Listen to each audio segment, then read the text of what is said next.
அனைவருக்கும் வணக்கம். இந்திய ரிசர்வ் வங்கி நகைக்கடன் பெறுவது தொடர்பான புதிய விதிமுறைகளை இன்றைக்கு வெளியிட்டிருக்கிறது.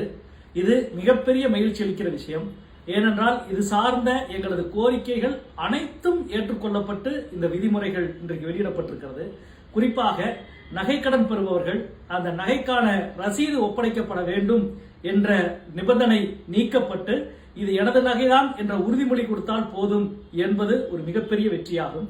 இரண்டாவது, கடனை திருப்பி செலுத்துவதற்கு 2.5 லட்சம் ரூபாய் வரைக்குமான கடனுக்கு அதற்கான வருமான ஆவணம் என்பது தாக்கல் செய்யப்பட வேண்டியதில்லை என்பது இரண்டாவது வெற்றியாகும். மூன்றாவது, மிக மிக முக்கியமாக ரெனியூவல், ஏற்கனவே கடன் பெற்றிருந்தவர்கள் அந்த மொத்த தொகையும் செலுத்திவிட்டுத்தான் திருப்பி அந்த கடனை நீட்டிக்க முடியும் என்பது நீக்கப்பட்டு அவருக்கான வட்டி பாக்கி செலுத்தினால் போதும். நான்காவது, டாப் அப் செய்வது, ஏற்கனவே 5 லட்சம் ரூபாய்க்கு கடன் பெற்றிருந்தால் மீண்டும் அந்த கடனை திருப்பி செலுத்துகிற பொழுது அந்த நகையினுடைய மதிப்பு 6 லட்சமாக இருக்கும் பட்சத்தில் கூடுதல் கடன் பெறுவதற்கான ஏற்பாடும் டாப் அப் செய்வதும் இன்றைக்கு அனுமதிக்கப்பட்டிருக்கின்றது.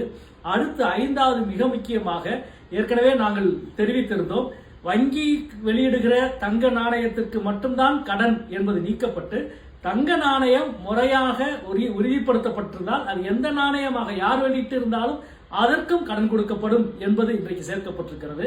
அதே போல மிக முக்கியமாக கடனை திருப்பி செலுத்திவிட்டால் 7 நாளுக்குள் நகையை திருப்பி செலுத்தினால் போதும் என்பது நீக்கப்பட்டு அன்றைக்கே நகையை திருப்பி செலுத்த வேண்டும்.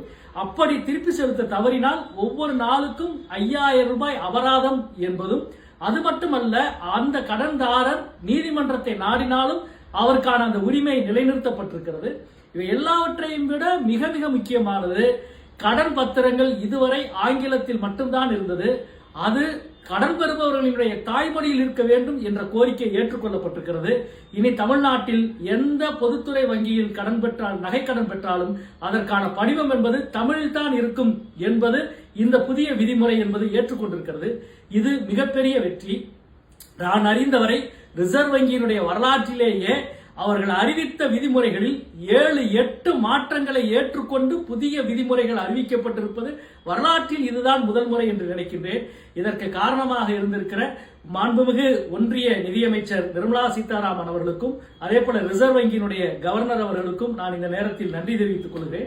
அதே போல இந்த பிரச்சனைக்காக குரல் கொடுத்த மாண்புமிகு தமிழக முதல்வர் அவர்களுக்கும் தமிழ்நாட்டினுடைய அனைத்து அரசியல் கட்சிகளுக்கும் இதற்காக களத்திலே போராட்டங்களை கண்ட அனைத்து இயக்கங்களுக்கும் இந்த நேரத்தில் என்னுடைய அன்பான நன்றியை தெரிவித்துக் கொள்கின்றேன். நன்றி, வணக்கம்.